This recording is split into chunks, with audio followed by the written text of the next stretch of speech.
Okay, good morning. I hope everyone had a good night, brief though it seemed. Of course, I'm sure that, like me, the rest of you all stayed up to watch the Mumbai Indians go 166 for 8 and beat Rajasthan, so they're now in first place. So this is definitely good news. Our session this morning is technical opportunities, and we have speakers from DuPont and GE and Reliance. So I'll just go ahead and begin. Our first speaker will be Homi Bhedwar from DuPont. Reliance has a long history with DuPont. The first technology we licensed was from DuPont, so our relationship goes back a long way. Homi runs the Knowledge Center in Hyderabad, and there he heads up all the science and technology for India and the ASEAN countries. He's been with DuPont since 1977, received his bachelor's degree from IIT Bombay, and a PhD in material science from Carnegie Mellon in the U.S. So, Homi? Yeah. Oh, snuck up on me. Thank you. Good morning. Yeah, good to see you here. So I want to start by thanking GCEP and Reliance for this great invitation. I had a great day yesterday, chance to hear and listen to a number of people. So what I thought I'd do is share with you my experience within and perspectives that I've had over the years with DuPont, and give you my view of what I think are these emerging technical opportunities in these markets. So I just want to say that in the program, it says a DuPont perspective. I just want to make sure that you understand that this is my perspective, colored through the DuPont lens, but it is certainly my perspective. I want to leave you with a few key messages. And the messages really are around the role of science in emerging economies. I want to leave you with a message around how we integrate science overall globally to address challenges, and then talk about how you have to couple science with business models that make it compelling to be in these markets. Science alone doesn't do it. Business models alone without science don't cut it. You need at least that blend, and of course you need the understanding in the marketplace. So that's going to be the theme of my talk, and I hope to elaborate from there. So I'll start with the purpose, and this is very important because my talk is around science. And earlier this year, the DuPont company rephrased or combined its so-called vision and mission statements and called it a purpose. And if you'll see, the first sentence in that purpose is very clear. There's no ambiguity about what DuPont is. DuPont is a science company, period. And every word in this purpose statement has meaning for us. It's about how we do science. It's about what kind of science we do. And it's about the kind of challenges we want to address. So you'll see that literally every word is very important.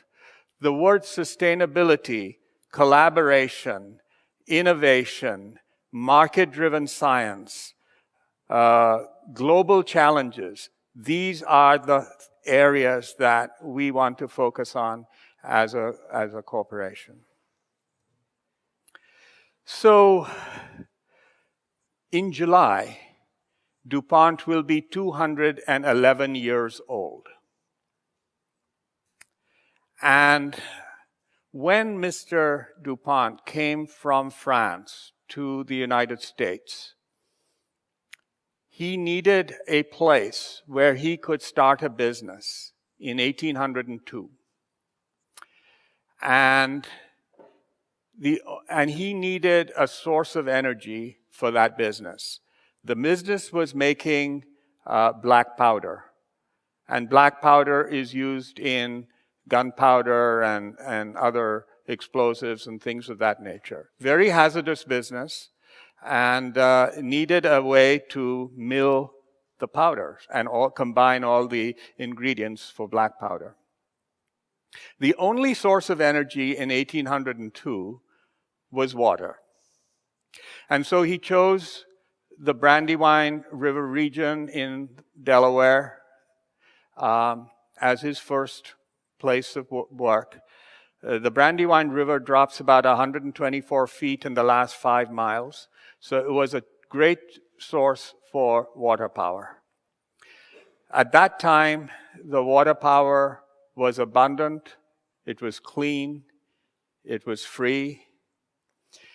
And from that time on, the DuPont company has been in pursuit of those kinds of energy sources: abundant, renewable, clean, and free. So these are challenges we've had from the very start. Now, in 1802, there were less than 1 billion people on this planet. In 2011, there were 7 billion, and in 2050, there will be 9 billion. So we're going to have some enormous challenges as we deal with this kind of explosion and population on this very fragile Earth, planet of ours. And so we have decided that these major global challenges with this kind of scenario are going to be around: how do we feed 9 billion people? How do we provide energy or reduce our dependence on fossil fuel, these 9 billion people? And how do we protect them and the environment? So these are the 3 megatrends that DuPont is addressing. And all our science and all our activities are around addressing these megatrends. Now, these are global megatrends, but they're probably even more important in emerging markets, because a lot of that population is going to happen here in this part of the world. And so the megatrends are global, but they have very specific issues and challenges in the emerging markets. And as you will see, and as we kind of talked about yesterday, there is a little bit of dependence between feeding people and the energy issues. So in many ways, some of these megatrends are going to kind of work together as we do this.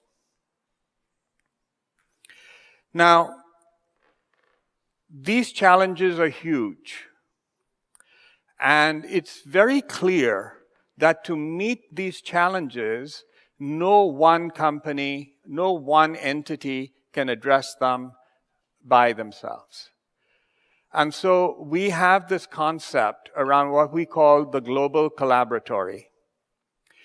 The global collaboratory is a way in which we include a variety of stakeholders to address these challenges. And so they can be the government, they can be academia, they can be NGOs, they can be potentially competitors. And are organizations that actually can help address these challenges. So the whole concept of collaboration is now very key and very integral to the way DuPont works. Because we can accomplish together that no one can do by ourselves. Now, we are putting our money where our mouth is, and we have, last year we spent $2 billion in R&D. You'll see 86% of that money is around these three megatrends. And you could see we spend over $250 million on energy. That's a lot of money. And a lot of our effort goes into addressing these megatrends.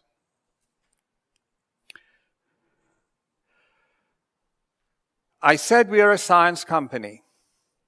As far as I'm concerned, this chart tells you what the DuPont company is all about. So what we are showing here is that there is a combination of science disciplines.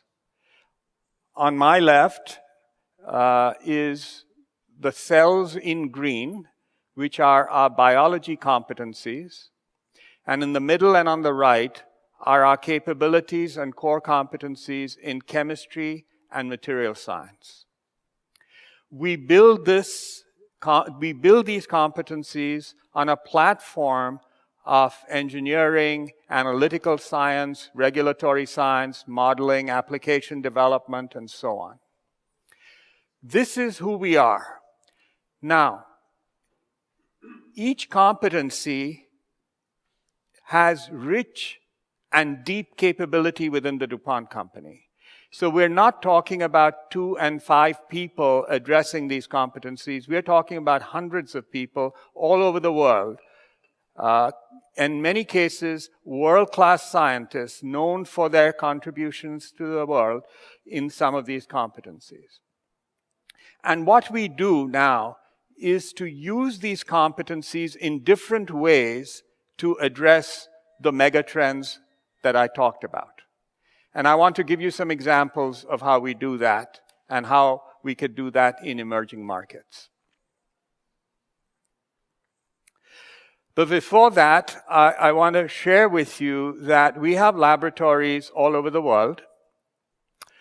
And one of our recent laboratories is the one in India, in Hyderabad. Although it looks as if Hyderabad is the center of the universe, that's not quite true. We collaborate, and if you showed any one of those laboratories, they would in fact have the same kind of set of communications. So we not only communicate amongst ourselves, but we also communicate, also have our customers talk to and work with the experts in the field. So if an expert in, let's say, enzymology happened to be in Palo Alto, and if he or she is awake at the time our customer is awake in India, we can actually have live video sessions. And so we bring the customer a unique capability where they can address, the expert doesn't have to be local, it can be anywhere in the world. And can start meeting those needs. We also have innovation centers, one in Pune and one in Bangkok. We have 6 others in Asia Pacific and a total of 11 all around the world.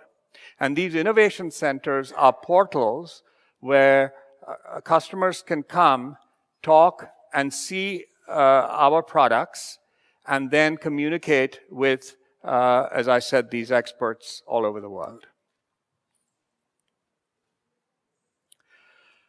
So this is the center in Hyderabad that we built in November of 2008. I came here to do that and run the center. And so that was now, I came here in October of 2006. And we built the center we had the center ready and working in 2008. And we are now close to over 400 scientists and engineers. We recruit from all over the world. hundreds of PhDs and research support. We currently have this on a 25-acre campus, so what you're seeing is just a small snapshot of where we are, and we're constantly growing. And from the energy standpoint, this facility was LEED certified, LEED, Leadership in Engineering and Environmental Design. And it's a silver certified building, or buildings, the whole campus is silver certified. And we are working on getting gold based on our operational efficiency on the campus. So I talked about the vision we had when our founder came to this country and used water power, which was clean, abundant, renewable, and free. And over the past 210 years, we continue to search for those opportunities. So DuPont has capabilities in photovoltaics, in biofuels, in substituting materials or lightweighting automobiles for fuel efficiency, wind energy, and building efficiencies, or efficient buildings. And if you recall our dinner speaker last night, he mentioned some of these, in fact, all of these, I was knocking them off my list as he was speaking, are relevant to India of some kind or another. And so I think it's very critical that we now have that capability, we have global capability to address the very important energy challenges, certainly of India, and I would say in emerging markets. So the question really is, how do we create and bring these technologies into the mainstream? And that is what we are trying to do, is bring these technologies into the mainstream. So I'll give you examples of the three on my left. These are all relevant here in emerging markets. So as far as solar energy is concerned, and time doesn't permit me to get into a lot of detail, but DuPont materials are in about half of the modules, solar modules, that have been made since 1975. We do not manufacture silicon, but we manufacture everything else that goes into a photovoltaic module, be it conductors, be it encapsulants, back sheets, front sheets, frames, and a whole bunch of other accessories. And so our goal, and here notice the competencies that are used to, in fact, address these photovoltaic issues. And so one of the things we're doing is making the cost of modules and cells cheaper. So how is that? One of our products is thick film paste. This happens to be these silver lines that you see, the grid that you see on the module. DuPont thick film pastes have allowed efficiencies to increase, not the only contributor, but a very large contributor, efficiencies to increase from 12% a decade ago to where they are today. We also have materials for back sheets and encapsulants. Yesterday, Professor Clemens talked about the levelized cost of electricity. And he showed this particular equation, which includes the cost of the cell, the cost of the balance of the system, cost of installation, and with the denominator around efficiency and lifetime of the system, right? So anything you can do to increase the denominator reduces the cost of the system levelized cost of electricity. And so we have the pace that impact efficiencies, and we have the encapsulants and backsheets that allow us to increase the life, and we can guarantee life for 25 years. So when people say, how much is the cost of a cell or a module, I think it's important to understand this entire system and how it works, and in the long run, what is going to be economical. Another example I want to share with you is the work in cellulosic ethanol. And as you heard, there are a lot of challenges around how you actually get this to market, because there are a number of pieces that have to be in place in order for this kind of system to be viable. And so you see here some of the competencies that we use to address the biofuels space. And the work in DuPont started almost 20 years ago when we started to hire our first biologist into the company. And I almost remember those days, because there's this poor person coming in a corporation of chemists and material scientists and didn't know what he should be doing. But since then, we have developed a strong biology capability.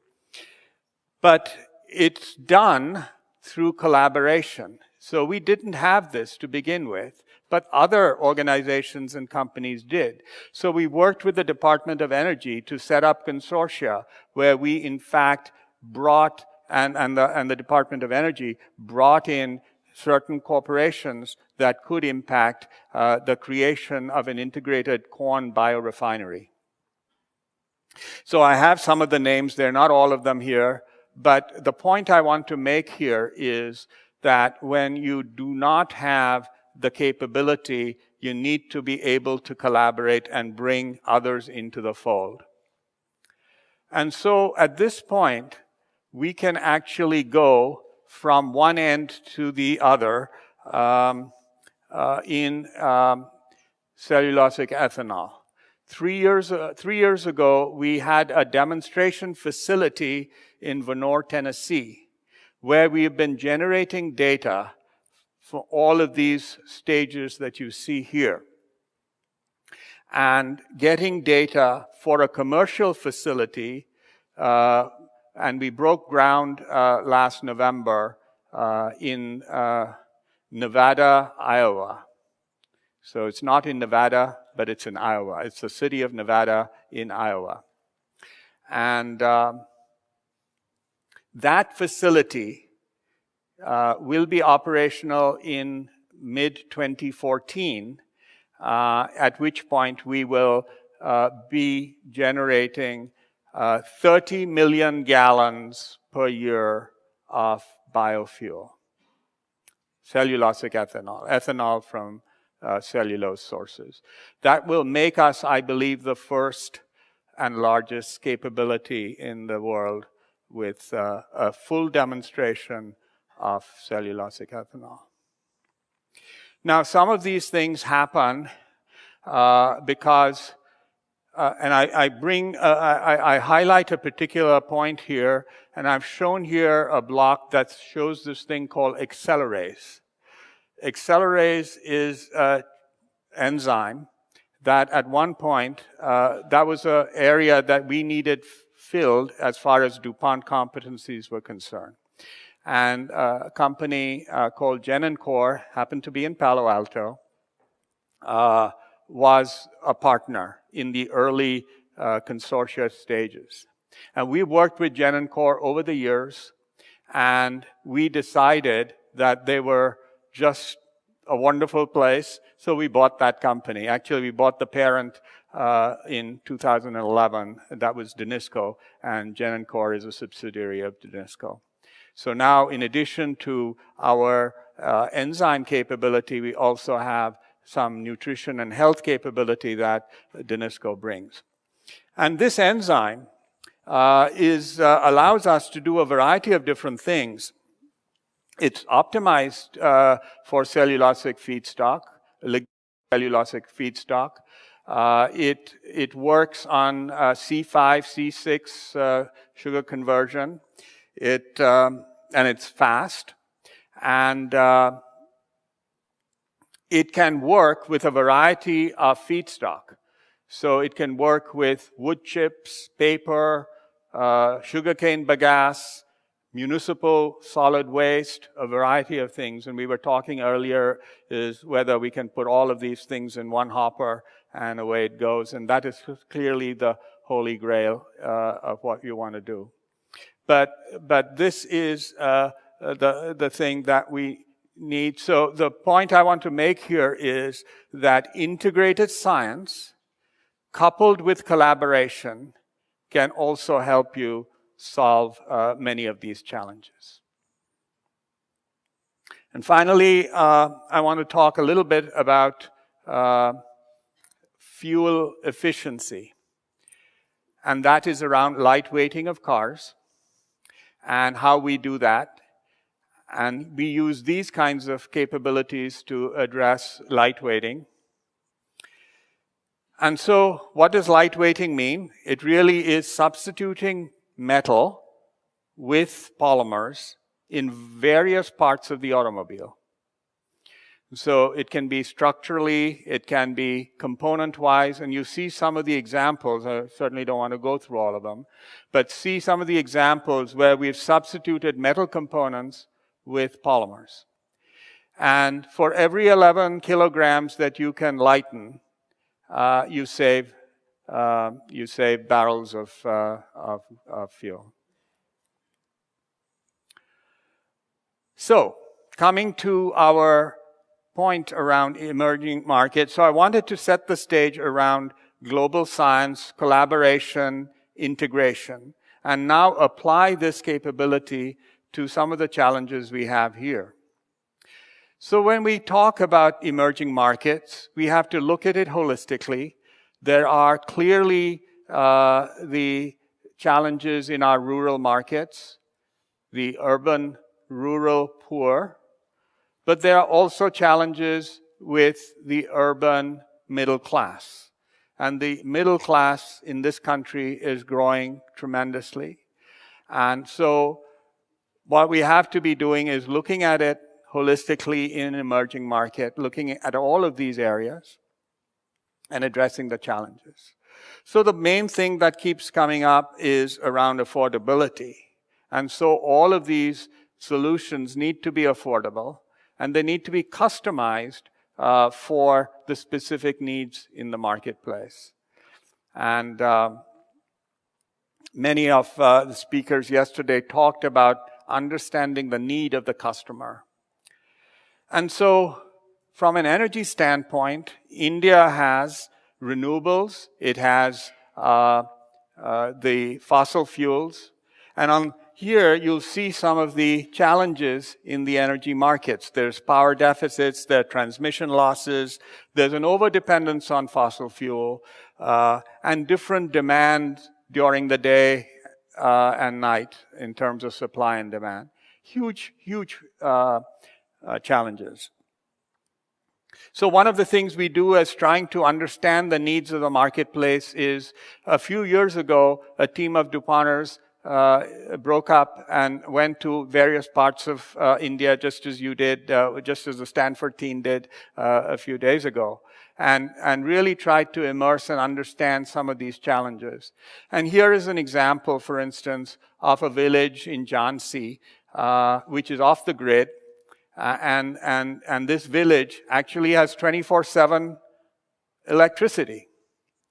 So how did that happen? Well, a corporation donated a grid, and set it up, and distributed the power, and they actually even meter the power to individual households.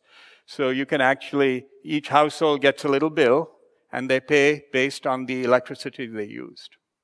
But the initial cost and the capital were a charitable contribution. So the question, I think, is this a sustainable model?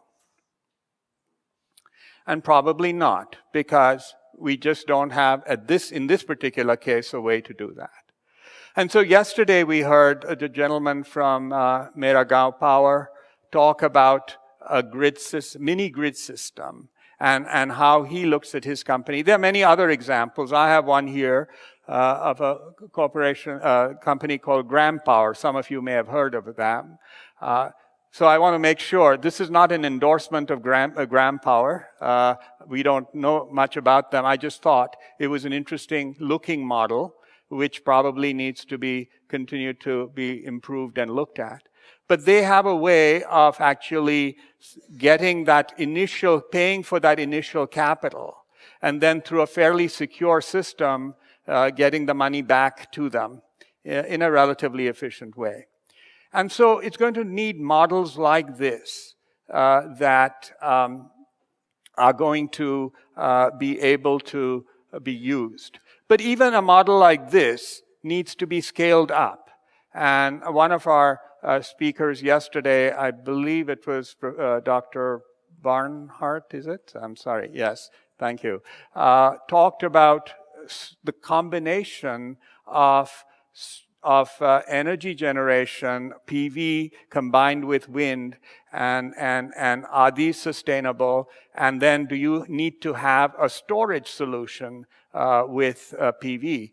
And so, I thought the Prussian blue was an interesting material to store. So is this concept scalable? And therefore, do we need another element like energy storage to be part of this kind of model? Again, more food for thought rather than endorsing one or the other. But it's going to mean that the science is there pretty much for emerging markets. Now, I'm not advocating we don't do science in emerging markets. Please make sure I make that very clear. The point is that for current solutions, the science exists. By and large, it exists. We need to couple it with interesting ways to get it into the marketplace. And so a model like this is something that we are really driving. And so we look at one end where we try to understand customer and market needs in the markets. We use technology to address those needs, using collaborations to get the technology, and then using innovative business models to couple it. So that is really what I'm trying to get across. This is really what I started with earlier, and I want to thank you.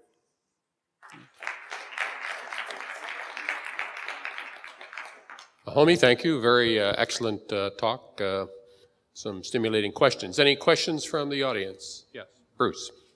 You started with water as energy, and it seems like water is increasingly important, but it's not listed as one of your 3 megatrends, and I'm wondering if you could speak to that. And also, while I have the microphone, on the cellulosic ethanol, are you at energy break-even, or what is your return on energy in that? So let me answer that one first. So obviously the fact we've gone through now all the steps in commercialization, we've looked at the business model, the sustainability of the business model, and the economics. And we believe that this is a very doable solution. But you need to get all the pieces right. You can't do it in just addressing one piece of this whole thing. There's a whole supply chain. There are various aspects to making sure this happens location-wise and a variety of things like that. The first question around water. This is something that the DuPont company has looked at many, many times in its history, and we continue to look at that. We think it's very important. We just have to figure out what competencies we bring to the water challenge, and whether this is best handled by others or whether there's something unique we bring to the party. It's very important when you address these challenges to make sure that you have the capability and capacity to do something about it. Otherwise, it just doesn't make sense. So, excellent question. I'm looking at water in India as an opportunity. Let's see where we come. Thank you. Good. Yeah. Anything else? Homi, this is Prashant here from GE. One question on the same topic. What is the efficiencies of these conversions of cellulose ethanol? And how much ton I need? How much ton gets converted into ethanol? And how does it work? I can talk about all this offline because there's a lot of information that's even available on our websites. So I would ask you to go and have a look at those and see the information we have there. The whole business model and the approaches are well documented. So it'll take up a time if I go ahead. Thank you. Thank you. Okay. Another question? Okay. Homi, thank you very much.